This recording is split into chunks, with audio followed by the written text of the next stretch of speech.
Boa noite, meus caros. Interessante, enquanto a Raquel fazia a prece, eu olhava para todos vocês aqui e a grande maioria nós já nos vimos em várias ocasiões aqui na casa. Um ou outro deve ser a primeira vez que se vem aqui. E eu pensava, engraçado, né? A maior parte dessas fisionomias eu já conheço. Não mudaram. São as mesmas do passado. Porque, afinal de contas, nós estamos num tempo completamente novo, né? Vocês devem ter se dado conta disso, né? 2014, o mundo mudou, o ano mudou, e parece que é tudo novo. No último mês, uma quantidade enorme de pessoas fizeram promessas para si próprias, né? Outros fizeram para a família, para todos, né? De ser um tempo completamente diferente, de mudar, de fazer uma transformação na própria vida. Né? Mas passou a data combinada, que é o ano novo, né? Dia 1º de dezembro, e está todo mundo igual. Né? Tem alguma coisa que não está muito bem nessa história toda. Né? Afinal de contas, nós estamos nos modificando mesmo, ou nós somos os mesmos do ano passado, e do ano anterior, e do ano de antes ainda, e de muito tempo atrás? Será que nós não devemos começar a pensar nesta nossa condição? De não mudar só calendário, mas mudar nós mesmos. Porque se vocês lembrarem bem do que aconteceu no último mês, né, pelo jornal, pela televisão, pelo rádio, nas conversas entre as pessoas, a ideia era de uma mudança extraordinária. Né? Nada é igual porque é um ano novo que está começando. Né? Tudo parece que teria obrigação de haver uma mudança muito grande. Mas o que nós estamos fazendo? O que nós estamos provocando de fato para que aconteça algum tipo de mudança? Eu vou ler uma pequena introdução deste livro aqui, chamado Assistência Fraterna, a terapêutica do amor ensinada por Eurípides Barçanufo. Eurípides Barçanufo, hoje um espírito, mas um colaborador de muitos anos do movimento espírita, e ele do mundo espiritual, ditou esse livro. Mas, no prefácio, ele diz o seguinte: Jesus foi o mestre, o exemplo maior da fraternidade. Ouvindo, ele auxiliava, esclarecia e encorajava a todos. Quantos o procuraram? Quantos despertaram? Os seus ensinamentos traziam luzes aos pensamentos sempre ensombreados e atravancados por sentimentos menores. Jesus amava a todos com carinho e respeito. A sua intenção era agasalhar pensamentos, alimentando-os de fé e de esperança. Todos receberam a verdade, a esperança e a confiança para prosseguirem em suas caminhadas. As suas lições foram as mais belas e expressivas. Os seus exemplos, os mais fortes a serem seguidos. O seu método de trabalho, o mais significativo, o perdão e a caridade. Porém, o tempo passou deixando nas consciências a grande verdade, a lição imortal que aos poucos foi sendo transformada por ilusões vãs e mesquinhas. Veio a dor a campear as ilusões e a modificar a alegria. O espírito foi perdendo, nos descaminhos da vaidade, lições que jamais poderiam ter sido mudadas ou apagadas. Poucos o entenderam, mas, entre os poucos, grandes homens realizaram o bem em seu nome. Eurípides, o espírito sincero, absorve a lição de Jesus e ensina de forma simples e expressiva o bem. Nele, renovamos ideais e alimentamos a nossa fé. Assim se estabelecem métodos de trabalho, pelos quais é possível aplicar todo o conhecimento recebido em si e no outro, o seu próximo. As lições imortais fecundam a primavera dos nossos ideais. Com o tempo, as flores caem e ficam os frutos, dando-nos o seu sabor e nos nutrindo. Assim são os caminhos do Evangelho de Jesus. Todos o procuram na florescência dos seus pensamentos e sentimentos, mas são os poucos que o compreendem. O tempo modifica o pensamento, provocando certas dificuldades no entendimento das verdades trazidas pelo Mestre. É preciso voltar sempre a reorganizar o desejo de crescer, alimentando a vontade de novas buscas e novos caminhos que redirecionem nossos pensamentos até Jesus. Hoje é um novo tempo. É tempo de conhecer o Espírito para trabalhar com seus conflitos, com suas dificuldades, e que não receberam a clareza do raciocínio, tornando turvo o seu pensamento. Segue um pouco mais, mas só repetindo. Hoje é um novo tempo. Qual é a importância da gente lembrar e repisar, talvez várias vezes, esse prefácio deste livro? É de novo voltando a essa data tão magnífica, tão maravilhosa e tão marcante na vida de quase todas as pessoas, o Ano Novo. O Ano Novo, onde nós fazemos promessas, fazemos resoluções e desejamos felicidades e queremos receber também abraços e desejos de felicidades, como se uma data fosse um muro estabelecido no tempo, que a gente consegue pular para o outro lado e vamos encontrar um prado verdejante e esquecer todas as agruras do passado. Isto, para quem não tem noção da vida espiritual, é até possível que aconteça. As pessoas que são absolutamente materialistas, que não admitem a ideia de que o espírito é um sobrevivente dos séculos, dos milênios, que é eterno, quem pensa assim que a vida começa no ventre da mãe e termina no túmulo, que não existe uma divindade, que não existe uma promessa de felicidade absoluta para todos, para estes é até razoável, que o tempo, que é uma convenção, um acordo entre as pessoas, que esta marca de ano novo, de aniversário, de datas estabelecidas, que essas sejam isto. A partir de agora vai ser diferente, sem saber muito bem o porquê. Mas todos nós, que já nos aproximamos da mensagem de Jesus, ou pelas religiões tradicionais ao longo da nossa infância, da adolescência, até da vida adulta, ou aqui, no centro espírita, ou em qualquer casa espírita, que nós recebemos e começamos a compreender uma nova visão da mensagem de Jesus, esta ideia não serve mais para nós. Hoje é um novo tempo. Se este hoje é 6 de janeiro ou 31 de dezembro, tanto faz. Não importa o dia. O que importa é que hoje é um novo tempo.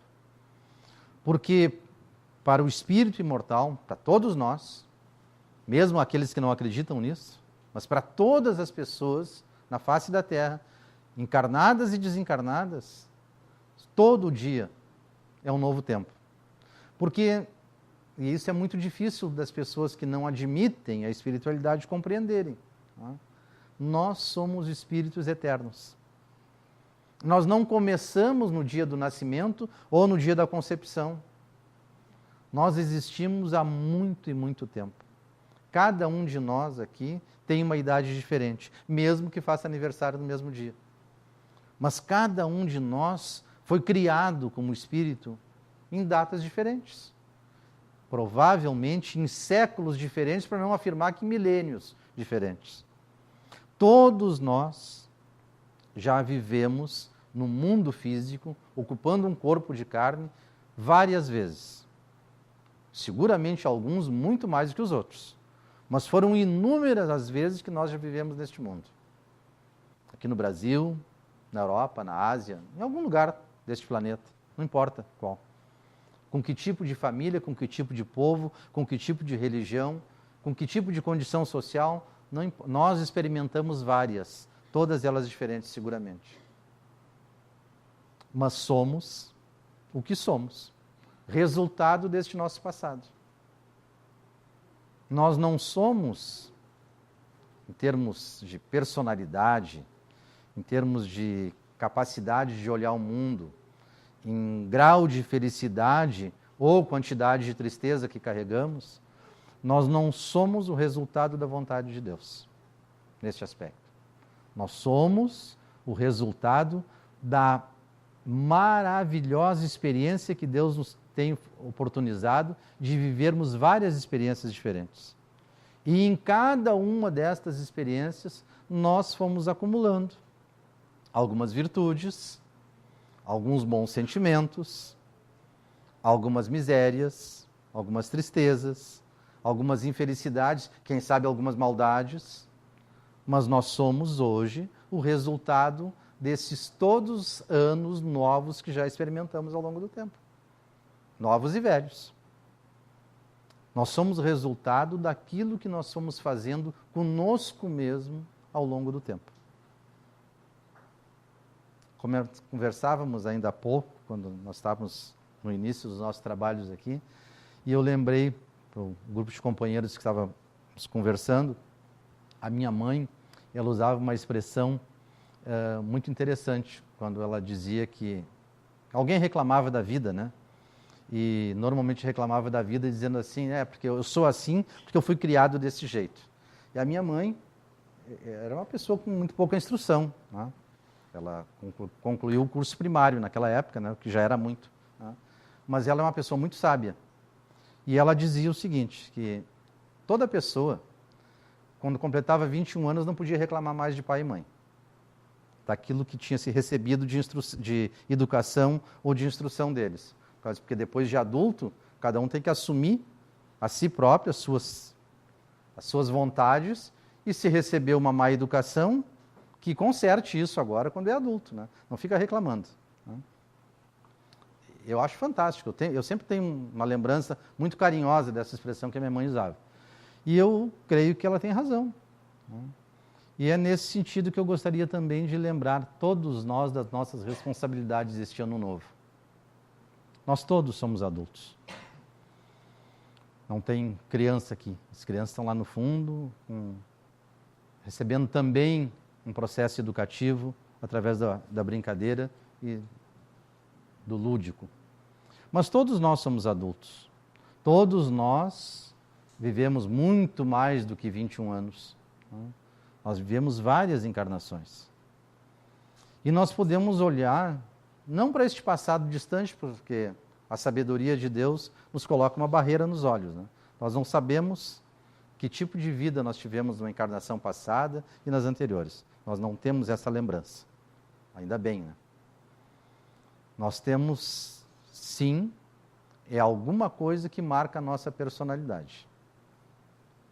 Ou nós somos amigáveis, ou somos reservados, nós somos efusivos, ou somos contidos, ou nós somos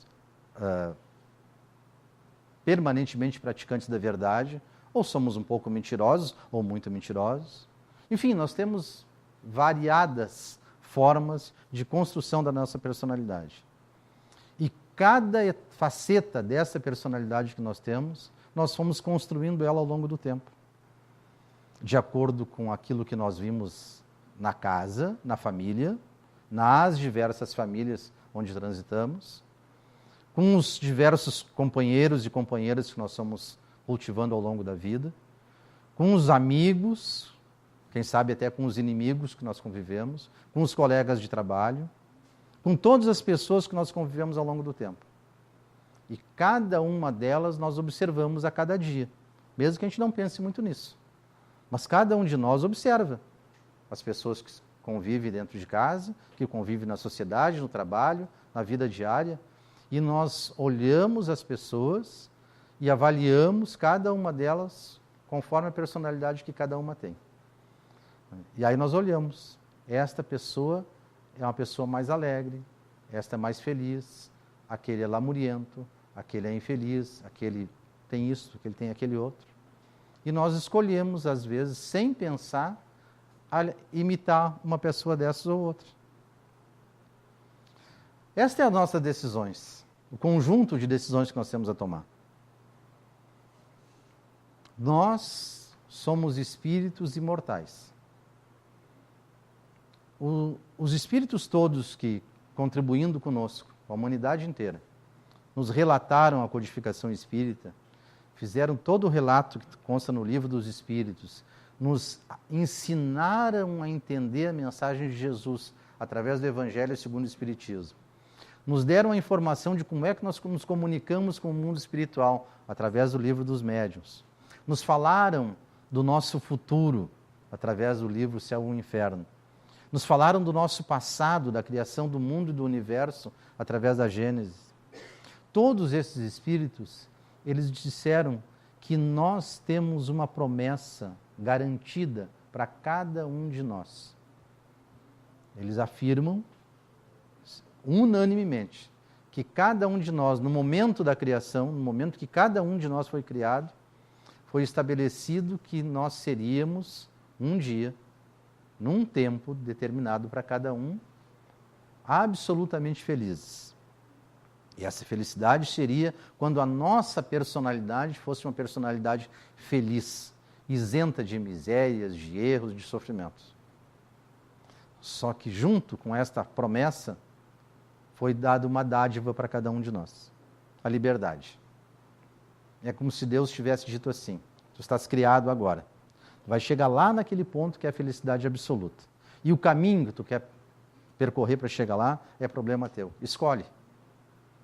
Um caminho firme, às vezes difícil, mas firme, bem reto, chega lá rapidamente, ou um caminho cheio de desvios, cheio de escolhos, de pedras, de escadarias, de descidas, de sofrimento.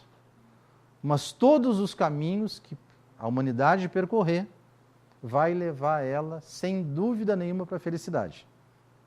Só que tem caminho bem curtinho e tem caminho muito, muito, muito, muito longo. Mas afirmou também uma outra coisa. E aí é a palavra de Pedro, né?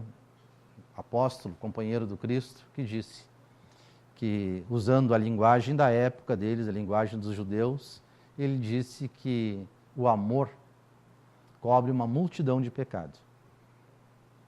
Traduzindo a nossa visão espírita de hoje, essa palavra de Pedro, significa que cada bem que nós fizermos apaga o resultado de uma quantidade imensa de mal que nós tenhamos feito ou de bem que tenhamos deixado de fazer.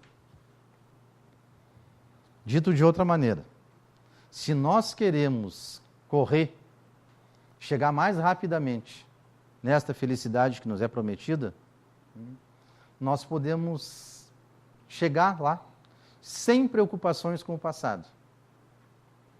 Porque se nós fôssemos fazer um exame de consciência, e se nós tivéssemos essa capacidade de olhar o nosso passado das vidas anteriores, né, das encarnações passadas, seguramente nós nos assustaríamos, né, de tanta coisa errada que nós já fizemos.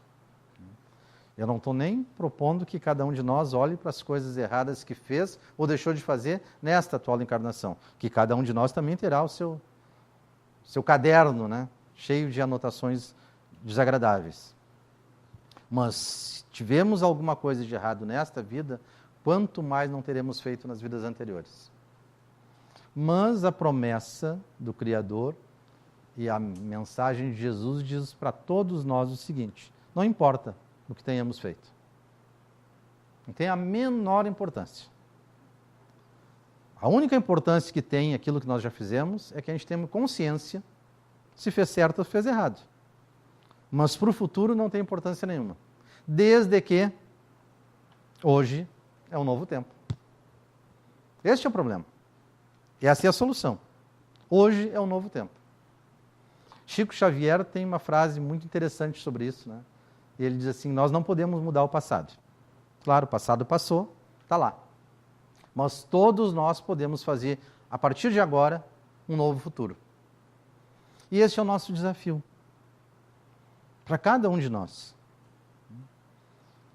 Como é que nós vamos mudar o nosso futuro para chegar à felicidade mais rápido? Nós podemos fazer como o prefácio aqui do livro diz o seguinte: poucos o entenderam. Vários receberam, todos que procuraram Jesus, ouviram a sua mensagem. Poucos o entenderam. Nós podemos fazer esse esforço. Tentar entender um pouco mais o que ele nos disse. Porque o caminho, a boa nova, o Evangelho de Jesus, ele é um conjunto perfeito de instruções para a felicidade. Absoluta. Talvez, claro que cada um de nós aqui é uma pessoa, uma personalidade extremamente distante da de Chico Xavier. Claro. Chico está em vários degraus na nossa frente, na escalada da evolução. Mas o que ele fazia? Ele próprio se reconhecia, em primeiro lugar, como um ser de absoluta humildade. Ele dizia que ele não tinha importância nenhuma na ordem da criação. E fazia um trabalho que poucas pessoas teriam coragem de fazer. Chico não desistia. Em primeiro lugar, era isso. Ele diz nas memórias dele, diz nos livros que ele publicou, diz nas palestras que ele fez, nos corações que ele acalentou. Ele dizia, eu errei muito ao longo da minha vida. Na atual, eu estou errando muito por omissão, não por fazer. Tento não fazer o mal, mas eu deixo de fazer o bem algumas vezes. E aí foi perguntar, mas como, né? Tu pede e distribui comida, tu acalenta as pessoas, tu dá orientação, tu ajuda em todas as maneiras possíveis. Ele disse, pois é, mas eu durmo. E eu teria aquelas horas que eu podia estar, inclusive, ajudando alguém, mas eu não aguento, eu tenho que dormir. Então eu deixo de fazer algumas coisas ainda. Mas é Chico, né? Está numa outra condição. Mas ele nos mostrava que sempre, em qualquer condição, sempre que houvesse vontade, é possível ajudar uma outra pessoa.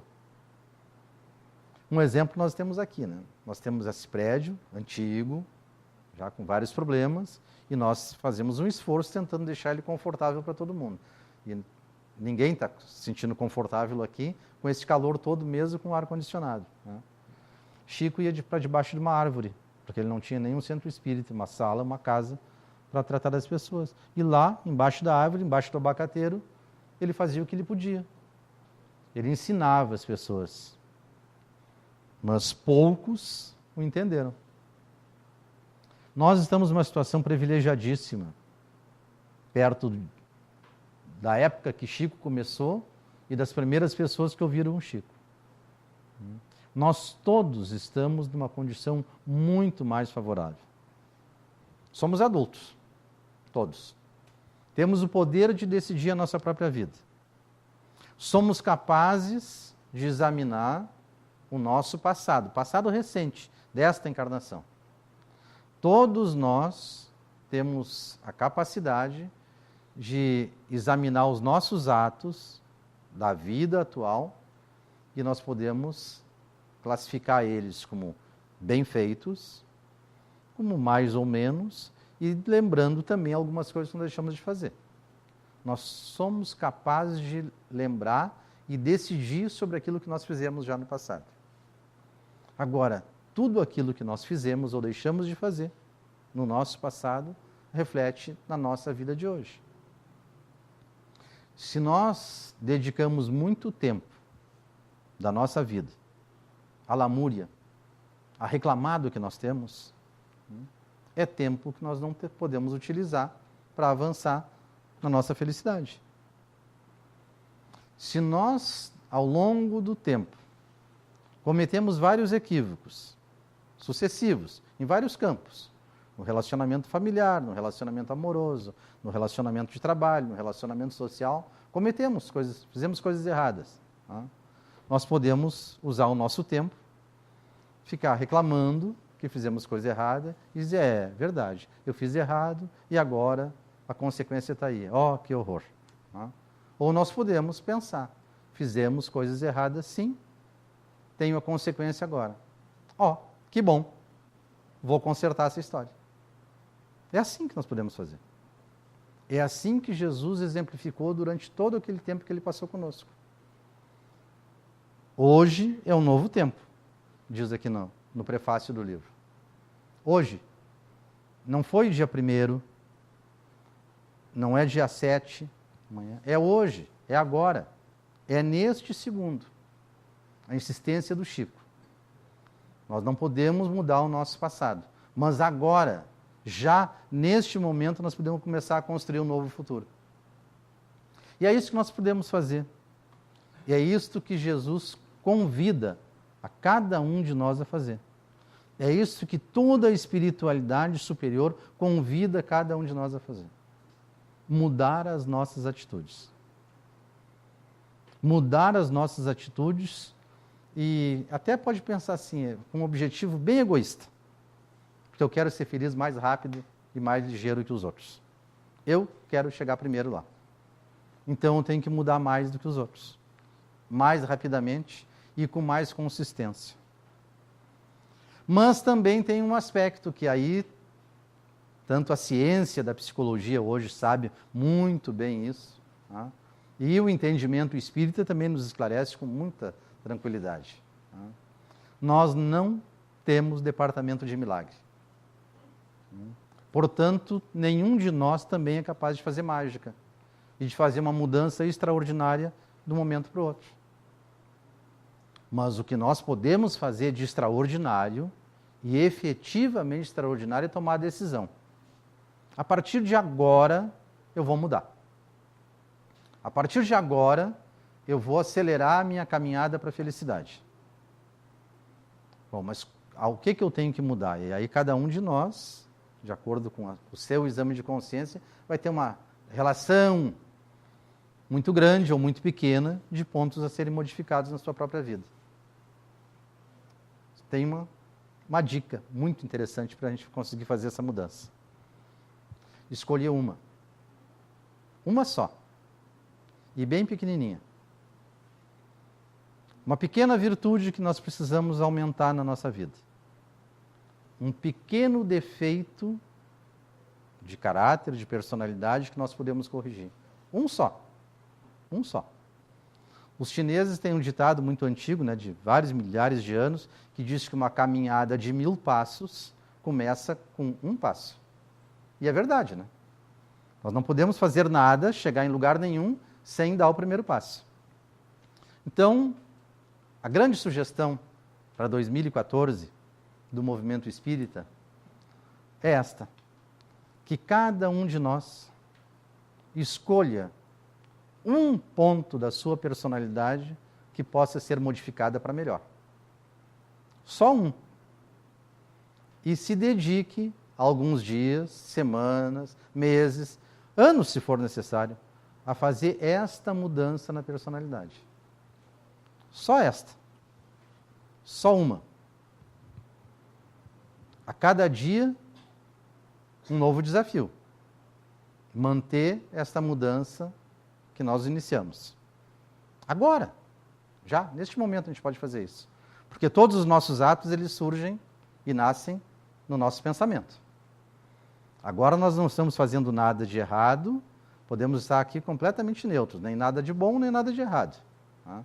Mas tudo aquilo que nós fizermos, e temos a oportunidade já agora em seguida, ao acompanhar a prece, que a Raquel vai fazer, encerrando essas minhas palavras aqui, nós podemos aproveitar este momento da prece e dedicar esta prece a algum afeto nosso. Alguém, quem sabe, na nossa família, no nosso relacionamento, que nós tenhamos algum ponto de estranhamento. E dedicar esta prece pedindo auxílio do mundo espiritual para que possamos fazer um pequeno conserto no relacionamento com esta pessoa. Pequeno. Não é para sair amando e abraçando a partir de agora aqui, felizes para sempre o resto da vida.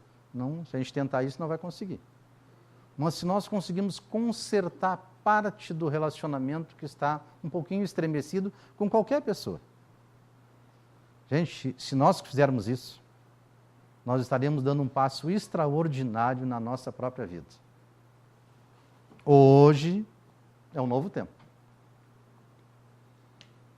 As lições imortais fecundam a primavera dos nossos ideais. Este é o convite da doutrina espírita, do movimento espírita, para este nosso início de ano. Que nós nos reconheçamos como seres em construção. A cada dia nós somos diferentes. Resultado de ontem, e do antes de ontem e dos dias anteriores. Nós vamos nos programar então para sermos diferentes, para melhor no futuro. Mas tem que começar. E tudo começa pensando.